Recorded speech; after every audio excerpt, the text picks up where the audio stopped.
Everyone, Retro Gamer Girl here. Today I have a little bit of a different video for you. It's something that I've wanted to film for a while, and I've been asked a number of times on the channel for collecting tips, which I do answer. Also on Instagram, people reach out and say they're starting their collection. Where do they start? I really wanted to make this video. So these tips are things that I personally have been doing over the last maybe 15 years, and I've definitely been trying to stick by a few of these in 2019 as it becomes more and more expensive to buy games and harder to find them. So please stay tuned, and I hope you enjoy this video.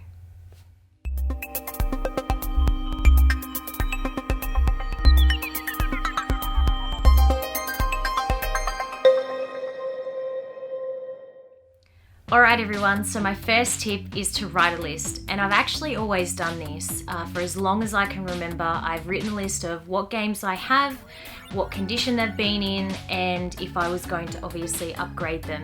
And collecting goals is always important, so you can jot down what system you want to start collecting for, if it's games missing within the series. So for instance, I was focusing on Final Fight, so I'm now up to Final Fight 3 that I need on the Super Famicom, and I always just make sure that I have a little list going at any time, so I'm either looking them up on eBay, checking current prices, and just always staying really ahead of the market to understand what pricing I should be paying for something, because I do think that that's really important.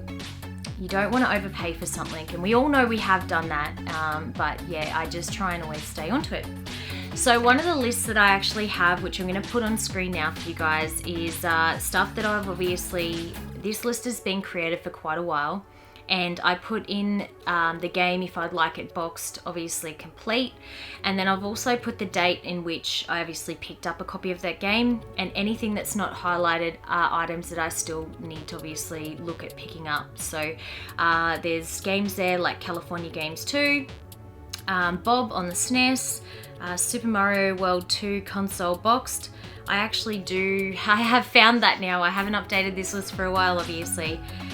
Mega Man X2 and so on, and you'll see that that list has been ongoing for me for a number of years.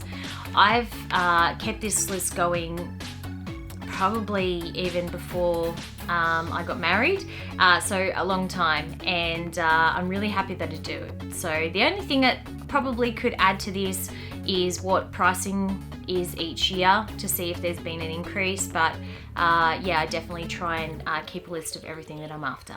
My second tip is patience, and I know you're thinking, okay, Captain Obvious, but it definitely is something that has helped me save some money in the long run. I might have games on that list that I just shown you guys for years and years and years, and I've waited to the right moment to either find the complete in box one or one that's really cheap that I've stumbled across. And some perfect examples of having patience is obviously not rushing into eBay to buy something. Now, this was pure luck, but I ended up finding the Lawsons Gameboy Color in Japan when I was traveling there 2 years ago. This ended up being around $110, $115 Australian once converted, and I was really happy that I actually found this in the wild, but it was something that I really did want for quite a while, and you know, again, I could have rushed into buying it on eBay just to have this handheld in my collection, but I didn't. I waited, and I wanted to find it in the wild, and I was more than happy to be patient for 6+ years till I was able to get my hands on this. So yeah, that's one example. And the second example is using you know, different marketplaces. Now, here in Australia, Facebook Marketplace is quite big, so is Gumtree, and eBay is obviously still really big too to this day. There's just so many sellers on there and people wanting to move their video games. But this particular item, Resident Evil 2, although I had played the game as a child, I didn't own it, and there was somebody on Marketplace that was selling a bunch of PlayStation 1 items. There was a PS1 mod chip, there was quite a number of games, all of which were survival horror, or 99% of them were. And so I ended up grabbing the console and games for about $150 in a bulk lot. There were some games that I actually traded to friends, which we're going to cover a little bit later on in this tips. But I ended up paying probably less than $10 broken up down in each piece for this game. And again, I could have gone to eBay to pick this game up and overpaid for it, but I waited and I finally was able to add that to the collection. So patience is definitely something to have, and if you stick to your list and be patient, I'm sure one day you're going to end up stumbling across it in a store or on a marketplace somewhere.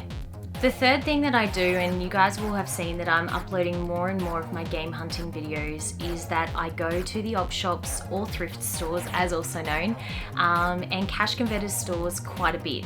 Now, I try to go a couple of times a week, and I've become really friendly with the people that work in these stores. They sometimes do hold stuff out the back for me or put it aside. Not every store does it, but sometimes they might see something that they think that I may like. Not all the times I do take it, but it's really nice that they do that. So when I'm driving to wherever I need to go, I may make the decision to drive a certain way so it's on the right side of the road for me. I can quickly pull in if I have an extra 5 minutes when I'm going in between places, stop in, have a quick look, jump back in the car. Now, I know it doesn't always work. Not every time you're going to find something, and that's unfortunate, but the amount of times you go, if you keep going regularly, you're going to know the shopkeepers, you're going to know your way around the store, and you will find something. If you're only going, once a month or once every couple of months and you're never finding anything, just try and go those couple of extra times in the month, and you will be surprised. I'm sure that you will be able to find something hidden in these stores. Now, number 4. This is something that I do stand behind, and I believe there is a few other YouTubers out there that have said this too, and it is to buy what is cheap. It depends what you're currently trying to collect for.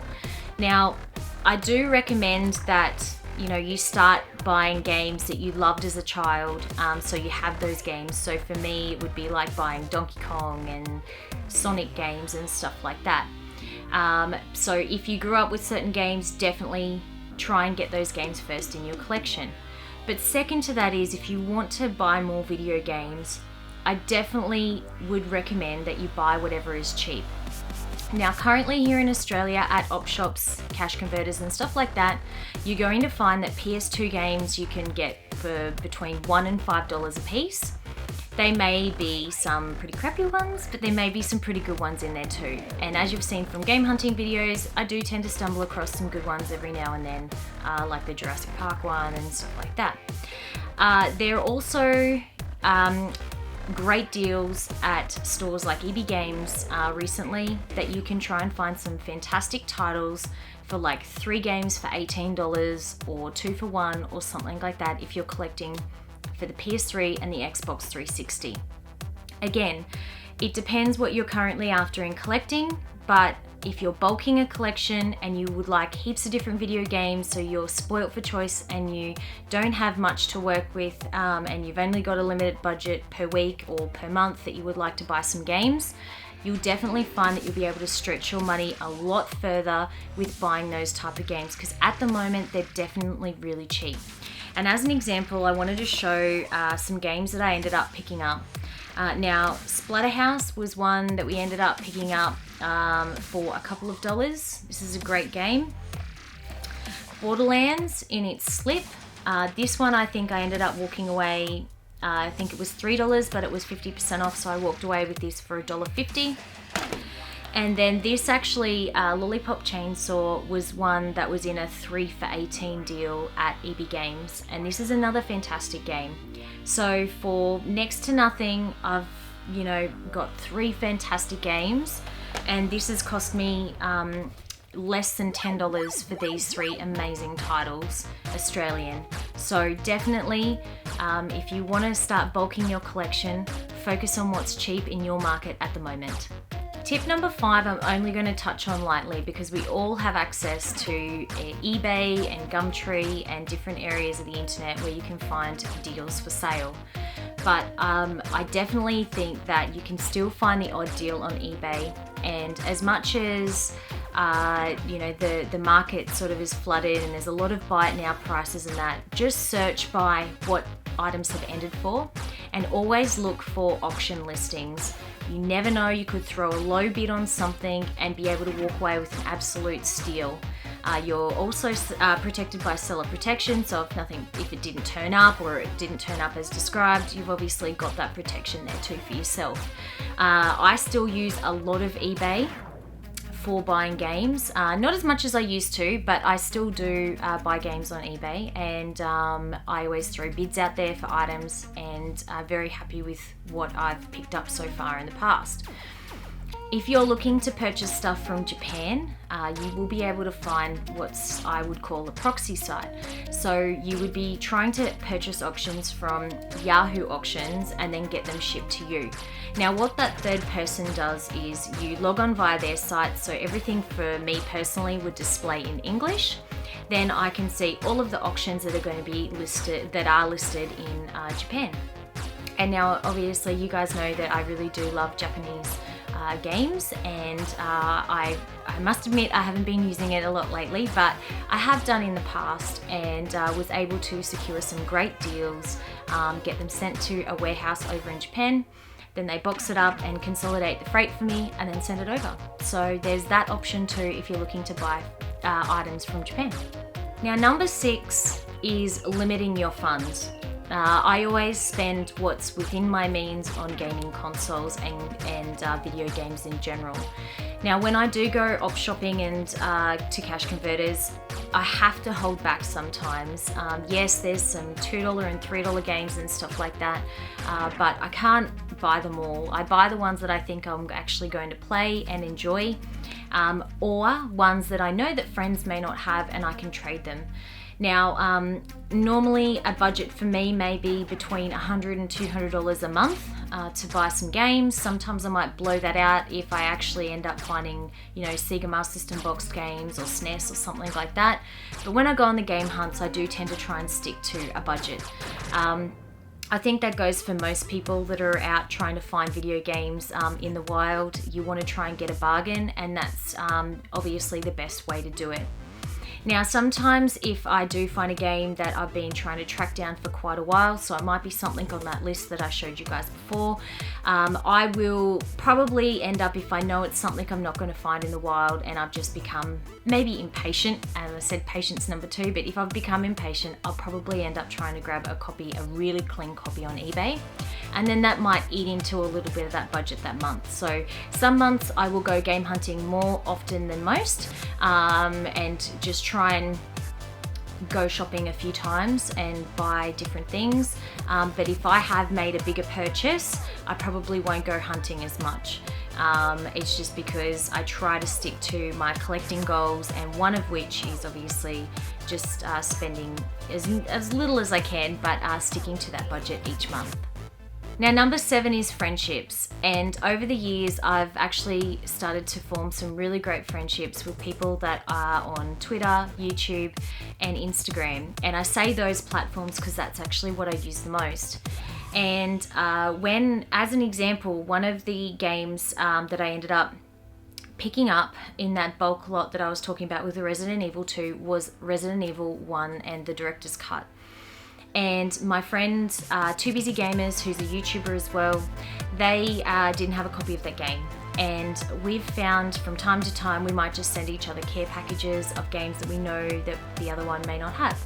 So for me, that was something. In buying that, I was able to send him a game that probably cost me, you know, between $10 to $20 and a couple of other items in there, and be able to trade him for some other games. Now, it's not something I've done in previous years of collecting. This is only new to me this year in 2019. And I wanted to bring it up because it's been a really great way for myself and my husband to obviously add new games to the collection, games that we've never thought of playing before. And yeah, it's just been really, really great. And you're helping somebody else add a game to their collection that you may have a double of, or you might not have liked. and then you're trading it for something else that, yeah, like that's an amazing game. And so thank you very much to Too Busy Gamers. Here are two, and like we've done this a few times now, and yeah, I just wanted to show you just two of the games that we ended up trading. So he sent us Dark Cloud, and another one which was Persona 3. Now these two games, you know, are pretty expensive from what I could tell on eBay when I've looked at them in the past, and it's just something that I'd never thought that we might be able to buy for the collection. So yeah, when you know, somebody has a double of something and wants to trade it with you, that or send it to you, it's like super lovely, and it's something that's definitely changed my way of thinking in 2019. So even when I'm going out game hunting, I'm always looking for things that I can give to my friends or trade with my friends as well. So if I find a game for a couple of dollars and someone sees it in the video and they're like, hey, you know, is that a double or whatever, I'm always more than happy to chat with them about it and yeah, get that game to them. Another example of that is always ask your friends if they have empty boxes. And I'm going to cover this in another video in the future, but Game On Couple, who you've seen in some of my hunting videos, I had talked to them about my N64 cartridges, and they let me know that they had some empty N64 boxes, and one of which was MK4. And yeah, we ended up doing a trade, and another thing that I ended up picking up for them was the Red Dead Redemption 2 Steelbook, and you know, they didn't have that in their collection, and so it's really nice. Like when you find something that you can trade with somebody else, it's such a good feeling. And I wish I had done it earlier, but I'm really happy that I am doing it right now. And yeah, it's really good to help with yourself as a collecting tip to build your collection. Now lastly, the question that I'm asked time and time again is, I want to start but I don't know where. I don't know how to start my video game collection, and my best advice for you is to definitely grab the games that you used to play as a child or a teen. Whatever was the first game that you remember playing and you loved it so much, that nostalgia will just fuel you to buy more games either on that platform or other platforms. I really think that the mini consoles are a fantastic way to introduce yourself either to retro games or to the games that you may have played as a kid and you want to play them again. You know, the Super Nintendo one, I use mine all the time. I have quite a number of those games on cartridges, and yeah, I do throw them in the console quite a bit, but there's so many great games on those, like Mega Man X and Donkey Kong, you know, and Mario Brothers. You guys will really love to even start with one of those minis, and they're so cost effective. Now, the other thing to remember is if PS2 is your jam and you love the PS2, which a lot of people comment and say that they do, that console is still cheap at the moment. You can get a loose PS2 on eBay here in Australia for like $70 delivered, sometimes up to $90 with games, with 2 controllers. That is an amazing deal. And the games are still so cheap, and you'll be able to find any of those classic titles that you may have played before, like Grand Theft Auto. There's a lot of the Simpsons games are still in the, you know, reasonable price range to grab. So I definitely think that if you are starting out, remember the games that you had as a kid, start there. If you just want to start like grabbing some games and trying all different platforms, definitely grab a PS2. There's some great games on that at the moment. Or grab yourself a mini, because the minis have a great selection of games too. Well, that's it for my collecting tips in this video. Hope you guys have enjoyed it. It's just things that I try and stick by myself. I hope that any of this information has given you a bit of a hand and point you in the direction of either where to look or other ideas on trying to bring your costs down to be able to buy some more games. But until next time, I'll talk to you guys later.